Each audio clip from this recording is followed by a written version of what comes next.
What's good, ladies and gentlemen, boys and girls, and everything in between, but most importantly, the Bolt fam. Thank you so much for joining another edition of Bolt Blitz Uncut. I'm your host, Booga Peters. Let's talk a little bit about the title here, and I'm not going to pick on Adam Schefter or the NFL, not too much. But as we've mentioned here in the title, the NFL has issued a memo prohibiting teams speaking on the current CBA negotiations with the officials, per Adam Schefter of ESPN, per his official Twitter account, so we know it's real. I'm not really fond of doing a lot of reading on this show, but I will do it just for the sake of making sure I get this entire tweet right. So bear with me as we go through this. Per Adam Schefter's tweet, the NFL issued a memo to clubs this weekend prohibiting public contact on the ongoing CBA negotiation with officials due to what the league says is the sensitivity of ongoing discussions. The memo stressed that while the league has the highest regard for the game officials, officiating must improve. That's the NFL trying to say we're holding on ground for at least a little bit, and that the NFL proposal would enhance the ability to hold officials accountable for their performance while offering generous compensation packages. Thinly veiled, that's saying when you fuck up, we're going to take money out of your paycheck. But if you're great, by their standards, mind you, then you'll also be compensated very handsomely, according to this tweet. I'm reading between the lines here, but y'all are grown-ups, most of you. And for you kids who are tuning in, make sure you have your parents' permission, please. It must improve. The union continues to resist those efforts while seeking raises almost double the rate realized by players over their last two collective bargaining agreements and millions in marketing fees.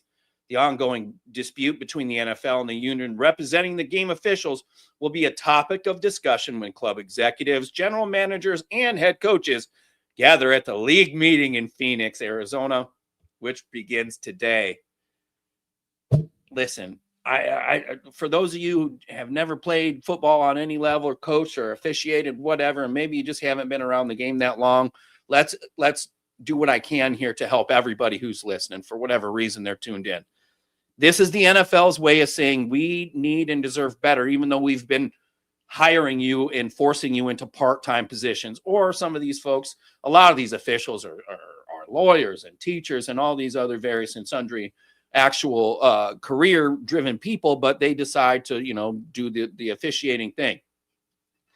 To have a league full of officials that is solely based upon everybody who's a full-time employee, that's just not realistic.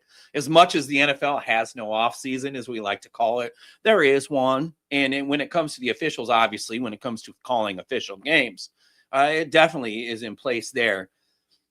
It's going to be an interesting situation here because the officiating has gotten so poor in recent years, and I'm not sure that it's gotten any better in many crucial situations. It will be it's something that I'm going to keep a close eye on, if you will, regarding who gives in first. The NFL Referees Association, which is weird because the only referee is the guy in the white hat.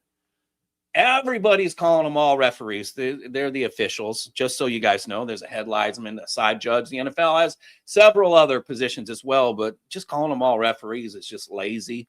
And all your favorite places do that. We don't do that here at Bolt Blitz Uncut, because of the fact that I did play lower level, coach and officiate lower levels as well. So I think it's important that we make that delineation and make it clear to folks that there is a separation between the referee, the white hat, who calls everything important, and then everybody who provides the white hat with information. It's a busy job, even at the lower levels, whether that be youth football, pee-wee football, rocket football, whatever it's called in your town.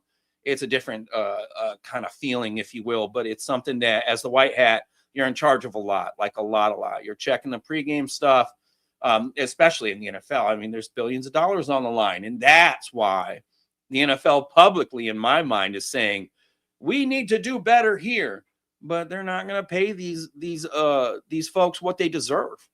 They're not willing to negotiate to a level at which, listen, without the officials, we're going to throw in the replacement folks.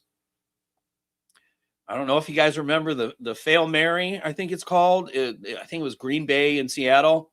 It's an infamous picture. You have the one official it's a touchdown, and the other one saying it's no good. Like, it was ugly, it was disgusting, and it helped decide a game. What the NFL, this billion-dollar business, because it's no longer a game. It hasn't been a game for a long time, but this multi-billion-dollar business is kind of been put on the eyes of some older folks, if you will. There aren't a lot of young officials out there. I prefer them to be former players if possible. I don't know how y'all feel about that, but please let me know in the comments. This is a weird impasse between the NFL and the guys who make sure, guys and gals. Hey, good to see you, Kegs. It's a weird impasse as far as both need each other. It's just the NFL has this weird thing where they can say, "Oh, you're not doing well enough. We're not getting what we need out of you." But what are you paying them to ensure that you have the best product available? Obviously, the NFL salary cap just gets higher and higher and higher. The NFL clubs are receiving more and more money. At what point do you take care of the folks, the men and the women who call these games, regardless of their officiating spot on the field?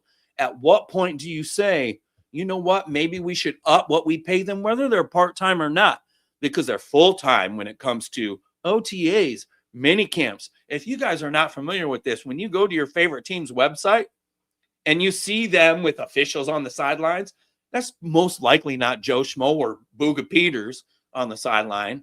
That's your Hercules. You know, that's I'm not going to get into all the names because there are so many I don't like, and I don't want to just spew some that I think are horrible at their jobs.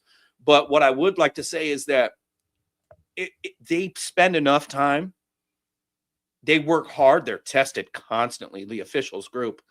They do a lot of different things during their off time that they don't necessarily receive compensation for. I would assume, anyway, the best ones especially will do their homework outside of the field to make sure that when they are in the position to call an important game, especially because you get paid a little more for those important games, just like the players, that they actually kind of heighten up their game and do a little more studying. What are your thoughts on this? If you have yet to like and subscribe, do so now. It's kind of fun. We're a different show. We don't hedge our bets on anything. We just say how we feel. And as John Kegley is saying in the comments, you're right, John. The refs have been bad. NFL says they need them to improve. Sure. So pay them enough to make them improve, because at this point right now, it's just not working out. Maybe you're on the side of the officials. Maybe you're on the side of the NFL. God, I hope you're not. But if you are, make sure you leave that in the comments. This was a quick one. We got 6 more for today. Welcome to Sunday, a special surprise Sunday on Bolt Blitz Uncut. I'm Booga Peters. Thanks for tuning in. We out for now.